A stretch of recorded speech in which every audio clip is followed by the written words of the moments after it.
Good morning, members, and welcome to this meeting of the Education, Skills and Community Wellbeing. This meeting is being live streamed and recorded and will be made available for viewing through our Council's website.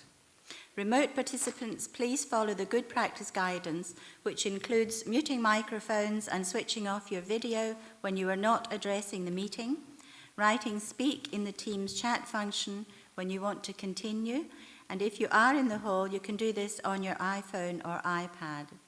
Please don't repeat contributions already made by other members, and no material should be posted in the chat function if it is intended as part of the discussion.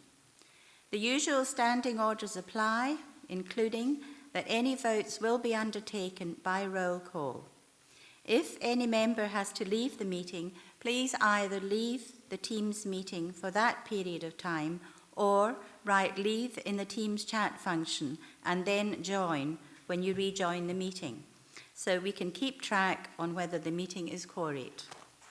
All members should speak clearly and directly into the microphone when making contributions, and when referring to reports, please provide reference to the relevant page and paragraph to allow everyone to follow. Please focus contributions on the areas where clarification is required or to propose an alternative to a recommendation. Now, we have an important report to consider today, and I anticipate that we will deal with this business in our usual efficient manner. Tracy, can you provide the sederant and apologies, please? Thank you, Chair. Good morning, everyone. Morning, members. We've got 21 members present in total, 10 members present in person at Council HQ, being the Chair, the Vice Chair, Councillor Brodie, Councillor Ferguson, Councillor Jamieson, Councillor Little, Councillor Stevenson, Councillor Stitt and Councillor Wilson. And we've got Lisa Vinnie, our Parent Council Rep, in person.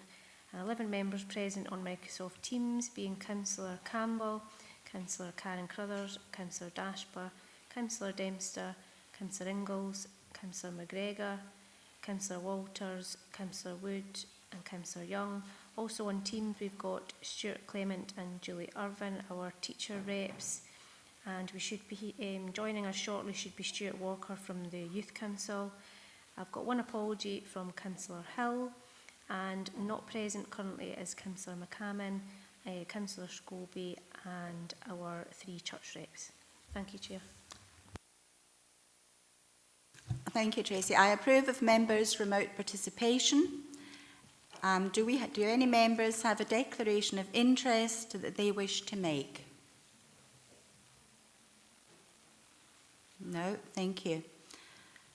We'll move to item 3, which is minute of previous meeting on the 10th of October 2024 for approval.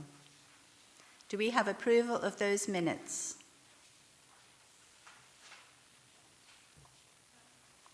Seem to have approval, thank you. Item 4, Education, Skills and Community Wellbeing, the delivery of curriculum transformation, the school week, 4.5-day week, the report by Executive Director of the Education, Skills and Community Wellbeing. Jim Brown and Alison Chambers are here to assist if members have any questions. I will open up the meeting to members' debate.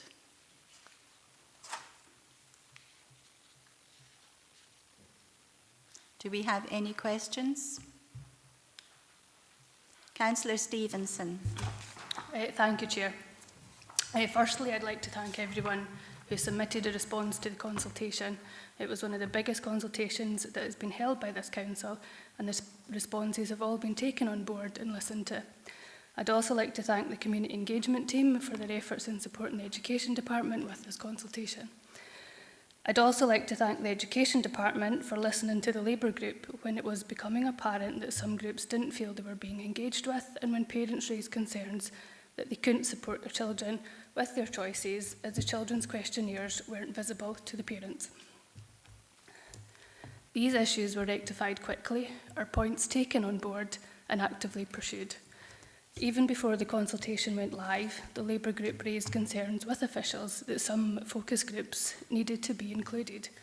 And I see that their representations and views are in the appendices. It was a Labour group that called for an extension of the consultation to ensure everyone had a chance to be consulted.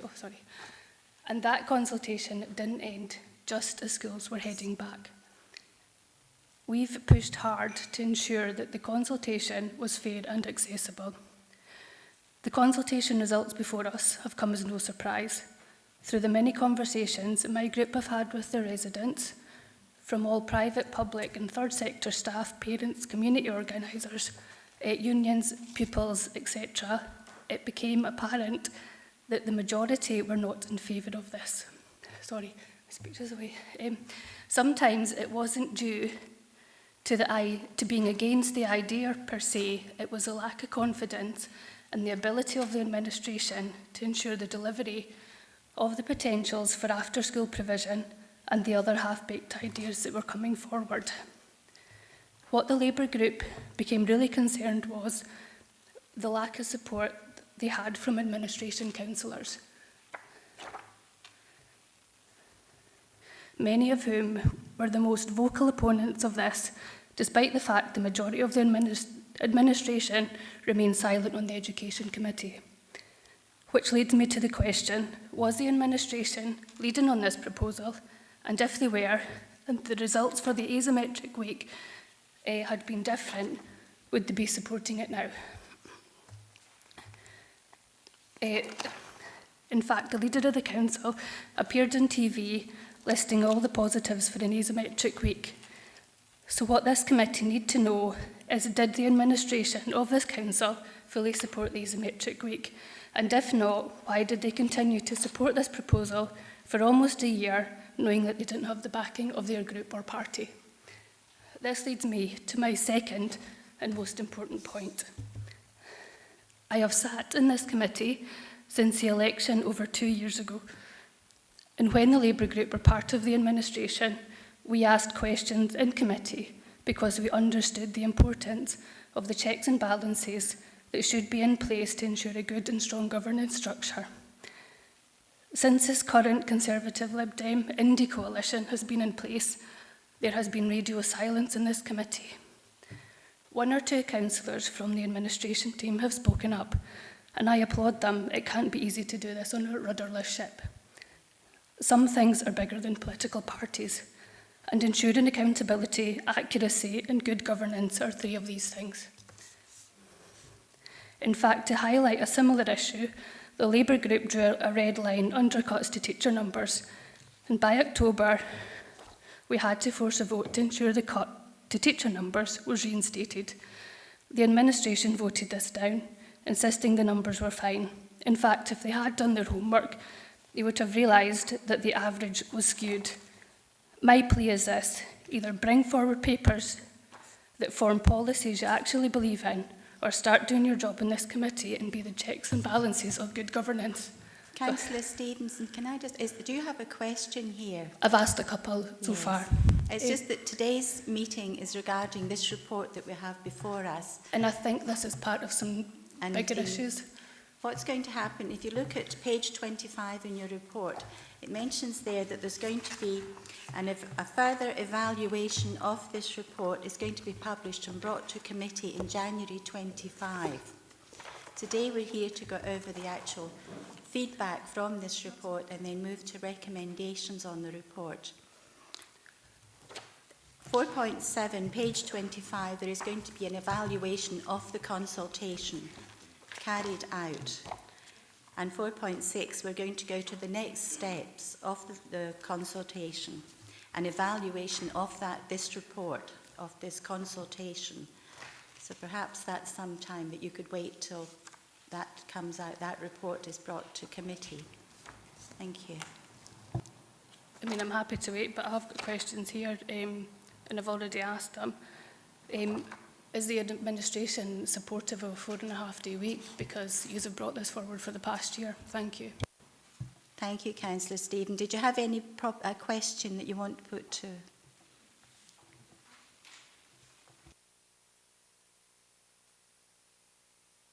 Yes, Councillor McGregor. Timely arrival, apologies for not being in person at the start. We supported the decision of a committee, which, as I recall, was unanimous at the time. These are proposals that have been brought forward since 2019. They were not the administration's proposals, they were the Education Committee's proposals. And I can say that no, we were not in favour of a 4.5-day week. Thank you, Councillor McGregor. Does that answer your help, Councillor Stevenson? Does that answer your question for the moment? As there is a further evaluation coming out in January covering the consultation. Thank you. Councillor Jamieson. Thank you. At full council a couple of years ago, when the administration changed, we put a motion forward that suggested that, or asked for a consensus on education, and one of the things in particular was that it was too important to get into sort of political punch-ups, etc., etc. This is too important for that, I would suggest. And there was agreement at that full council meeting that it wouldn't be, and that the transformational work that the officials have been doing for a number of years now should be taken forward. Now, this particular consultation is on the 4.5-day week as such. I say asymmetric working week. The consultation has been really, especially the second one, it's in-depth, it's detailed. Some of the questions I would argue are a wee bit push one way or the other, but I think we have to recognise that the overall, certainly the parents and carers haven't had their questions answered, which is a shame. We can't answer all the questions, but some of them maybe could have been done. We also have to recognise, and it can get lost, and it wasn't mentioned by Councillor Stevenson, that there is a majority of teaching staff and non-teaching staff that were in favour of the 4.5-day week for different reasons than the parents and carers. What's possibly been lacking is the information that's required, the lack of evidence to support the education people's positive thoughts on this, but also we haven't had the answers to actually at ease parents with childcare, transport, etc. So clearly there's issues there that need to be brought forward. The educational benefits, the benefits to the community, the young people, haven't been thoroughly evidence-based, and there is evidence out there from various sources, academic, objective sources, but the fact is that these haven't been put forward to the stakeholders, which needs to be done. I would argue that the asymmetric working week is not as important as aligned school curriculum timetable. And one of my questions is on that in particular. The aligned timetable across the region for our group is really important. All children should have the same opportunities to take the same subjects across the board. Now that will have implications on IT, etc., etc. But I would like assurances that this is going to happen regardless of where we go with the 4.5-day working week. My second ask is, I'm getting old, it might be my memory, but the primary school inclusion in this argument, I don't think it was discussed through the committee. It seemed to just merge into the secondary, and initially I'm quite sure, if my memory serves me right, it was on secondary education, and I think a lot of the evidence suggests there's benefits in secondary education to an aligned timetable, given that without school work experience, foundation apprenticeships, things like that. And I speak to young people in my ward who get great benefit from going to the college to do these things, but it's difficult. They have to miss classes and such like. So the aligned timetable, along with the 4.5-day work, might have positives, but our feeling is that we can't go forward with this at the moment because there's too many unanswered questions. We need to take people with us and not take them grudgingly. So after the administration, and I'll go back to my previous point, that this shouldn't be a political point-scoring issue. The transformational work that the officials have done over the last number of years gives us an awful lot of information. And sadly, I'm going to bring this up again unashamedly, the national and local benchmarking doesn't look favourably on the outcomes for our children. And I'm not pointing the finger of blame at anybody. It's not a question of blame. It's a question of understanding what's going on in Dumfries and Galloway education. Do we have particular problems that make it more difficult for us to achieve at school? Are we supporting our staff well enough? Are they overworked? Is discipline? So I would like to ask this question. The first question is, when the primary schools come into this, is the asymmetric working week going to affect or not putting it in place affect the line school timetable? But lastly, and I don't mean this to be contentious, is does the Directorate and the current administration recognise and are being totally candid with stakeholders of the serious challenges we have in Dumfries and Galloway, and that we can work as one to resolve them? So that's my questions. I do have issues with the leadership of the administration on education, the lack of challenge to the Directorate. I think it's really important that we're really candid and accept the fact that the outcomes at all levels in the schools in the Dumfries and Galloway are not as we would like them to be. And we need to know why and how we get to the next stage. So those are my three questions and my comments. Thank you. Thank you, Councillor Jamieson. Ms. Director. Thank you very much, Councillor Jamieson and Councillor Stevenson, for your comments. I'll pick up the third question, I think, if I may, but in terms of the practicalities around the assurances that you seek, because I think we have, that this has been a journey since 2018, 2019, and we have great engagement. People have had their say, and that there are three key points from here that I know that Alison and Jim will take forward in terms of the assurances around the aligned timetable, the expectations that we need in terms of efficiency of timetabling, because that is different, and then the point regarding the outcomes for our young people. So if you could take the first two questions that Councillor Jamieson has asked, and I'll pick up the questions about candidness and challenge. Thank you. Thank you. Thank you for your question, Councillor Jamieson. Absolutely right, as the Director outlined, there were three points that we were looking at in terms of this particular paper. And the first one was the efficiency of secondary school timetables, where we have most of our secondary schools have a fully efficient timetable in terms of the ability to allocate teachers to learners, but some don't. And so that was the first contention, I believe, that elected members wanted us to make sure every secondary school was fully efficient. The second one was exactly as you said, that in order to bring the widest possible course choice at the senior phase, and also to make it equitable across the region, we wanted to look at that alignment, and it was originally minimum of 3 columns alignment, and that actually, as Gillian said, that's a long journey. We've been talking about this since 2018 with the COVID in between. So that's always been that desire. And then, as you rightly say, then we talked about asymmetry. So it's 3 things. And today we're just talking about the asymmetry, as about whether we want to go to the 4.5 or the 5. In terms of what you're saying, what's the backstop position? And you've made it clear to me about what you believe has been said in previous committees, not least by Councillor McGregor at the last committee, in terms of the fact of why we shouldn't just push forward with the 4.5 day timetable, but actually ask people whether that's what they wanted, which I believe was the case.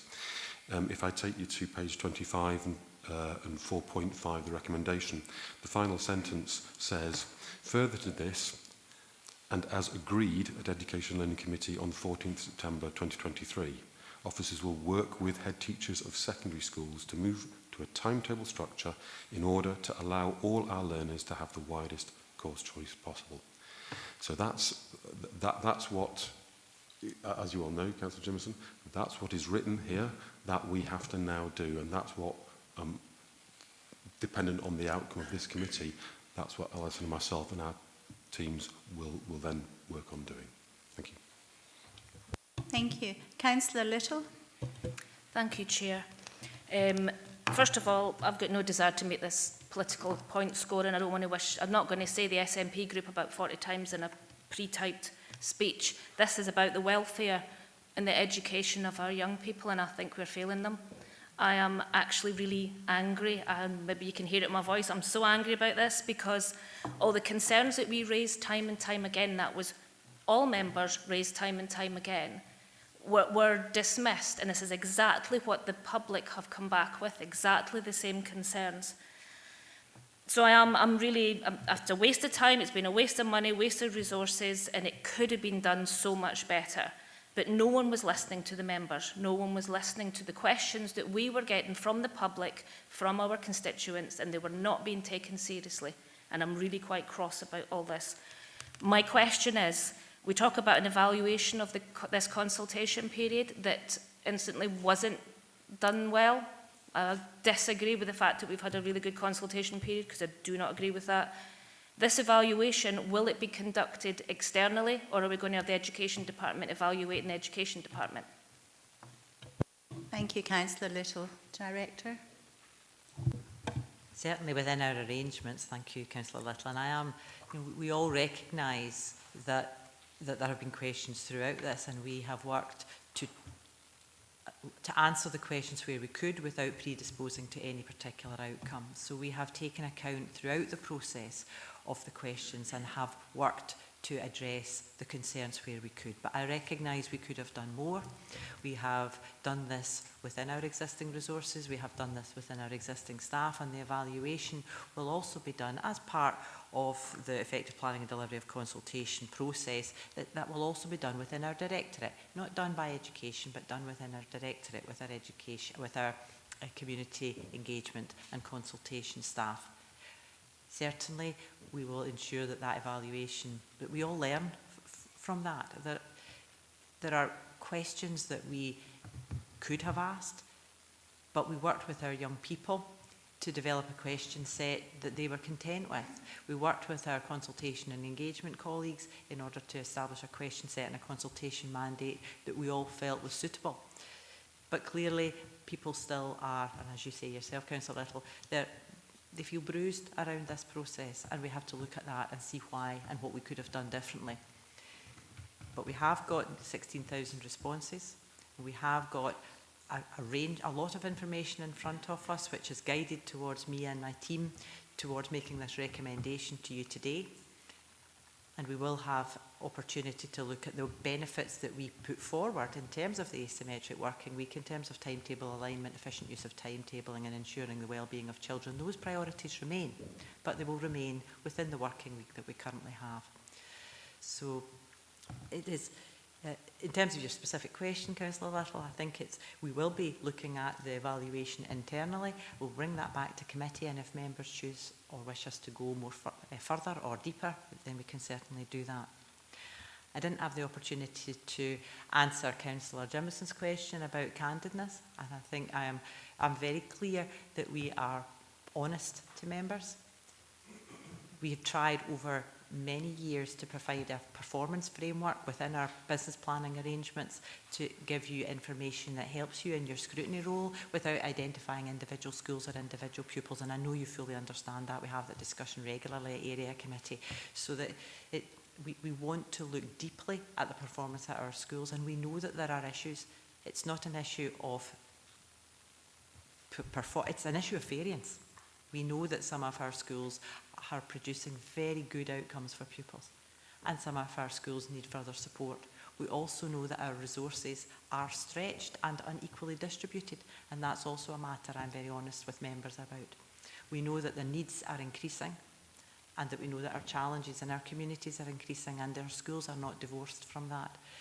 So once we have moved beyond today, and as we work towards our performance reports and our service plan for next year, we're looking forward to coming back to members through some process about looking at a performance framework which meets your needs. We've had various models over the years, and we want to give you the kind of information that helps you and therefore helps us in that scrutiny role. So thank you. Thank you, Director. Councillor Little, did you want to come back in? Yes, please. Thank you very much, Chair. We can't keep on saying we could have done more. We need to be doing the more we owe it to our young people. Councillor Brodie. Yeah, thanks, Chair. The people have spoken, and they've spoken in large numbers, from the youngest of children to the oldest of grandparents. Have all had a say.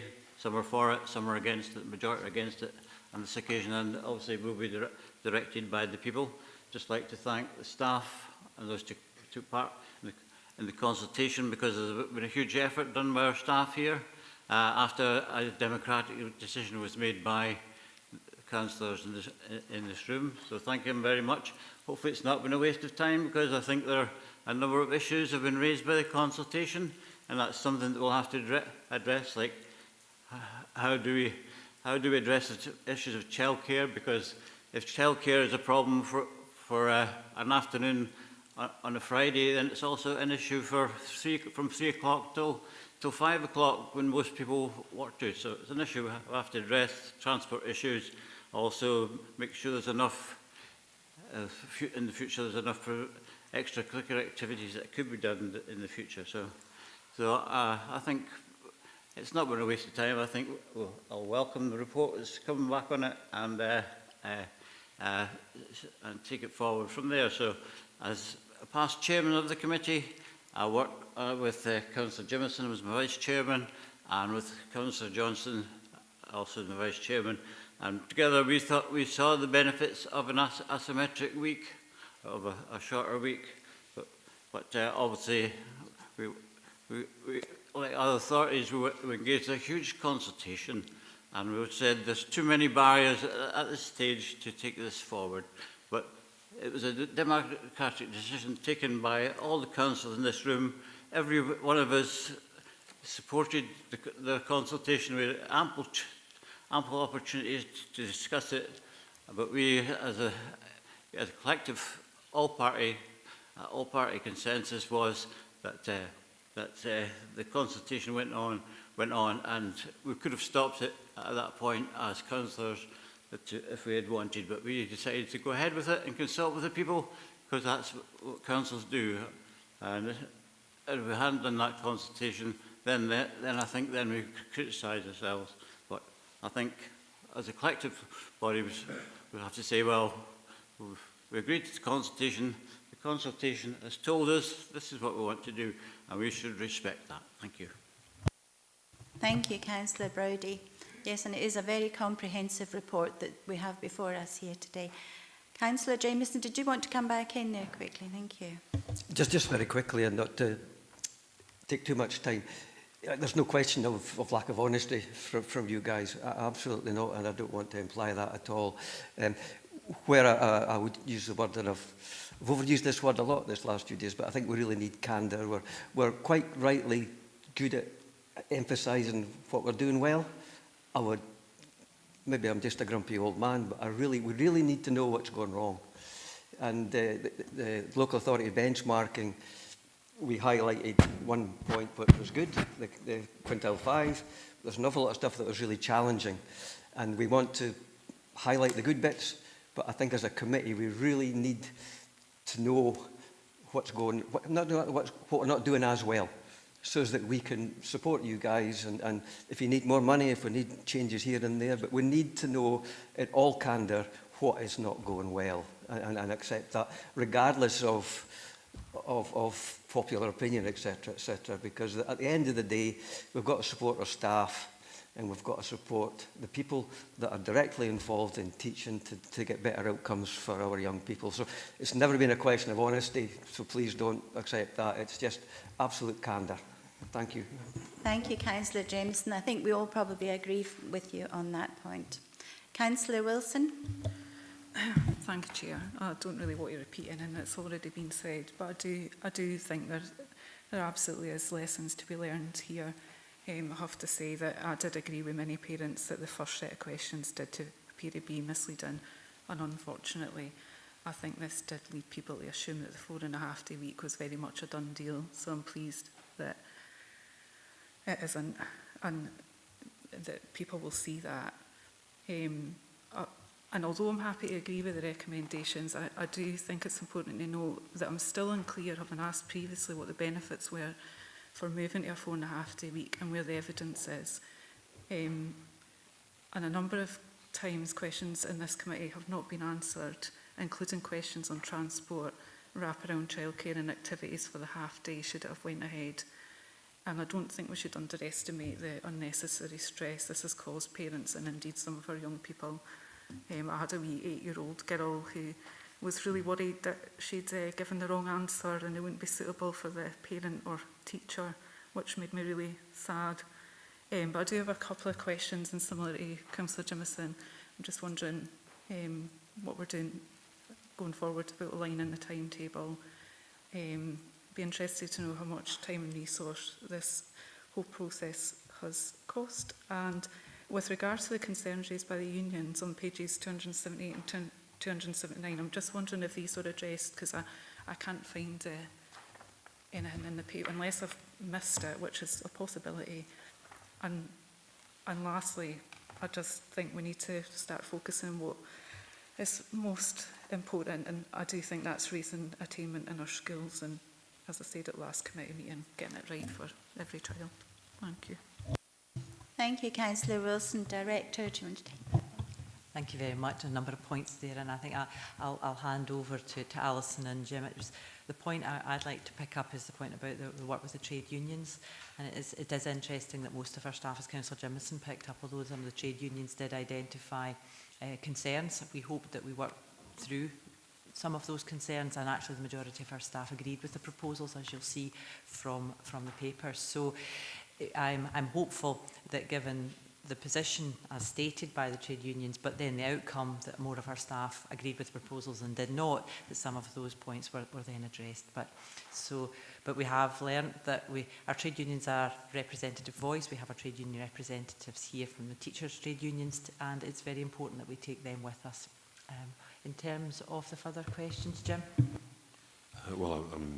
Alison can maybe add once I've said a couple of points in terms of the cost. You mentioned the time and the cost. That was done within our office's time, and it's part of our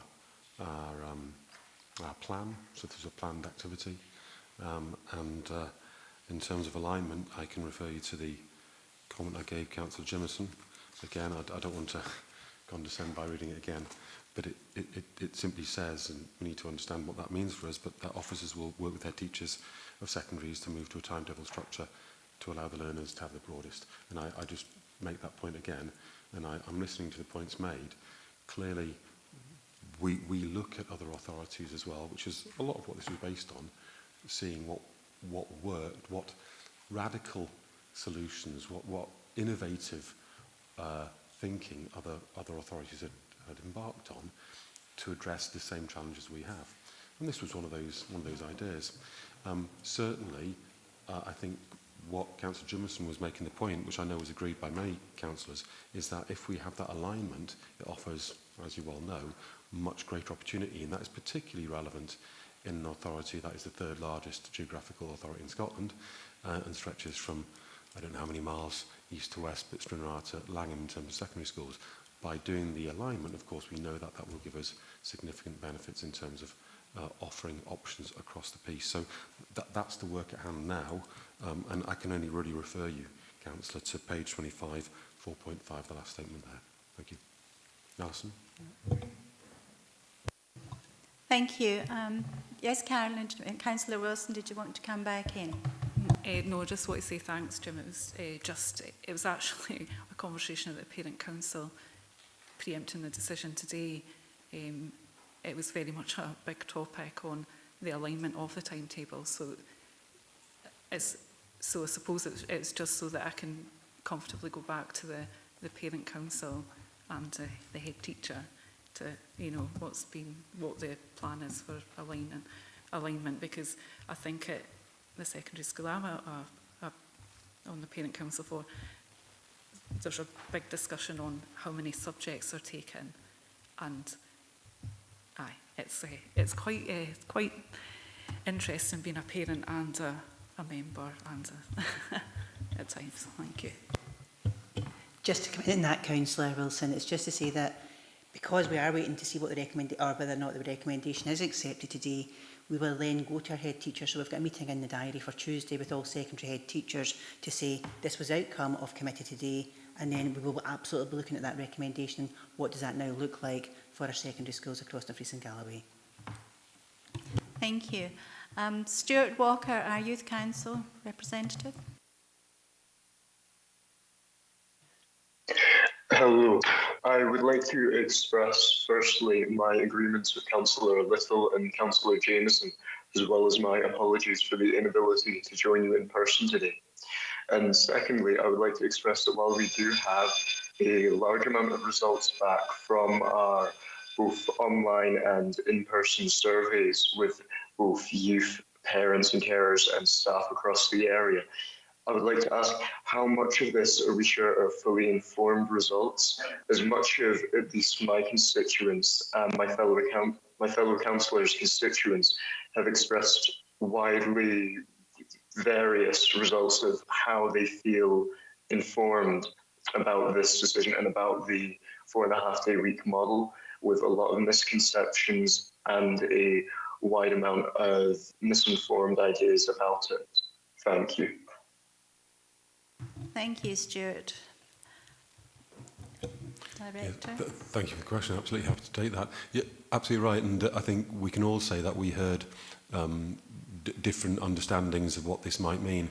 That was partly or part of the reasons why the mandate for the consultation was as it was, that we had members of staff going to all communities to be there in person, to firstly myth bust, if you like, to make sure that those misconceptions were challenged, and also to give the opportunity for people to say, so what actually is this in reality? So I absolutely take the points you made, that there were different thoughts. Equally, there were 2 exemplar timetables online that were accessible through a hyperlink within the information given. So a lot of the comments you're making where people had thoughts about what it might be or it might not be, actually the evidence was there, but I absolutely take the point you're making that that it was for us to make sure that there was a clarity about what it might be, and that was the reason why the mandate was described as it was. Thank you. Thank you. Councillor Ferguson. Thanks very much, Chair. Just a couple of things here. The aligned timetable's already been agreed, hasn't it? Yes, right, and we're working towards that. So it's a bit of a red herring there, and I'm going to try and stay on the subject here today, which is, of course, is the 4.5-day or the transformation, whatever you want to call it. Personally, I actually think we could probably have waited to December for this. It's only 4 weeks, and skipped the cost of this today, but that's a personal view. I'm actually agreeing with Gillian, the Director, about 4.7, about the framework for effective planning and delivery of consultation, which is a set process. But what I would like to see with that would actually be, as it goes through the process, is to update the leaders' panel so all the political groups are aware of what's happening and where we're getting with that. And if we're unhappy with that process, then we could go to external if that was the case. So it would be entirely in members' hands that. But what we don't have here is a recommendation 2.3 to agree 4.7. And in terms of governance, it needs to be there. So it's a decision of this committee. So I would move that we actually add a 2.3 where we agree 4.7 with evaluation with a rider that it's on an interim updates are reported to the leaders panel to keep all the political groups up to speed where we are with the process. And of course that then gives us the vehicle, if we wanted to take it external, if we were unhappy as members, we'd be in, depending on the outcome of that. And so and also I would suggest we protect Gillian's team. So we do it the right way. We use the processes that are there and take it forward. I don't want to shut down discussion here, but really we're starting to go around in circles. Because I think I'd like to suggest here that we move the recommendations, agree 2.2, and then add the 2.3 that I've just suggested, and then let Gillian's team and the rest of that bigger department actually look at the process to see how it worked and didn't work or whatever, and let them get on with that job now, sooner rather than later. We could be sitting here all day talking about things and little bits here, but we're going off at tangents, I would suggest, and we shouldn't be doing that. We should be stick to the agenda item today, and that's that one thing. So I'd be moving that we go 2.2 agree, and then 2.3 agree as per 4.7. Thank you, Councillor Ferguson, and I do agree with you on sticking to the agenda for today. Councillor McGregor, would you like to come in? Thank you. Yeah, I certainly won't repeat what others have said, and I totally agree with Councillors Wilson, Ferguson and Jameson. Absolutely. I think we need to be clear that the administration took this consultation forward on the decision of the committee on 2 occasions, March and May, and we were steadfast on that, and I absolutely appreciate the nervousness of people that were consulted around that, but I think it had been dragging on for about 5 years now, and it was absolutely incumbent on us to put this to bed one way or the other, because the uncertainty around it is actually what causes greater sort of anxiety. Councillor Jameson, thank you very much for bringing the local government benchmarking framework to Leaders Panel yesterday. Was it yesterday? Can't remember where we're at. I think that was a really important thing to discuss, and on the back of that we've agreed a seminar for members on that subject matter, and I think that will let us get into the candour that we require to move forward. I agree the priority now is to implement the aligned timetable, absolute, now that we know we're working to a 5-day week rather than a 4.5. Take slight exception at your mention of December, because you'll recall at full council last month you didn't remove delegation for us to move that, but that's an aside. But I think we're moving in the right direction. The key thing now is the priority now is the attainment of our pupils within our schools. Thank you, Councillor McGregor. Yes, Councillor Ferguson, would you like to just come back? Yeah, I'll have to come back on that, because it wasn't on the table that we were the suggestion that this would be that are in this report today. That was not on the table for the report at the last full council, hence the reason that it was in the middle of a consultation, which would have been totally wrong. Right? So I don't need a lesson on it, but thanks, Gail. I still believe we followed the right track there. We did the right thing there and allowed that consultation to take its place. This is the outcome of the consultation, right, which was not available at last full council, hence the reason we took the decision we took. Thank you, Councillor Ferguson. Do we have any further questions, comments? Councillor Jameson, would you like to just come in with one last comment? Yeah, I'd just like to second Andy Ferguson's suggestion. I think the evaluation process of any consultation, and particularly consultation response, is really the most important thing. Is we take recognition of the evaluation, and that it's really objective, and we take things from it. I've studied this, and every time I read it, I find something different. That there's really important issues there about variance, as Gillian mentioned before, and even the feedback from some of our schools in lower socioeconomic areas is much less than the response from other schools, and it's a real issue we've got across the region, is this variance. So I'd just like to support Andrew Ferguson's suggestion of moving the recommendations as he suggested. Thank you, Councillor Jameson. Yes, we'll be taking forward that recommendation. Tracy, would you like to just clarify what that is? Thanks, Chair. Yeah, I've noted here, so an additional 2.3 to agree the evaluation process as detailed at paragraph 4.7 in the report, with interim updates to be provided through Leaders Panel. Thank you. Now, before we move to the recommendations, I would just like to also thank all the staff and all those concerned in bringing this report to us here today, because it's a very comprehensive report, and as Councillor Jameson said, you'll find stuff that you haven't seen, but if you're really looking through it, there's so much in this report to bring to you today. And so we'll just thank you all very much for all your input here today and your sort of bringing this all to us. We'll now move to the recommendations.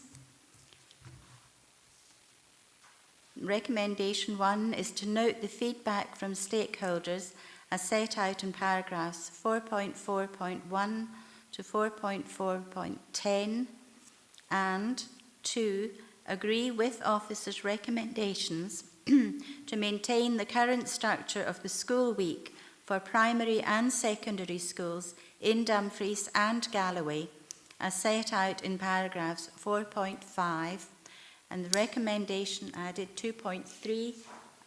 I will ask Tracy to read that again, as I haven't got body here. Chair, 2.3, to agree the evaluation process as detailed at paragraph 4.7 in the report, with interim updates to be provided through Leaders Panel. It really needs to come back to this committee. Sorry, the report, when it's complete, comes back to this committee. Yeah. Yeah, when it's Sorry, complete. sorry, I wasn't clear on that. It's my fault. Yeah, as we said, there is an evaluation report coming back in January 25 regarding this consultation. Well, with due respect, it might not be finished in January. I wouldn't put a date in it. Thank you, Because it might Councillor take longer Ferguson. because we've got Christmas holidays in the middle. And I know that officers like their Christmas holidays, absolutely. Thank you, Councillor Ferguson. That's noted, thank you. So we have agreement and note on all recommendations. Thank you, and thank you all for your attendance here today and your contributions. Thank you.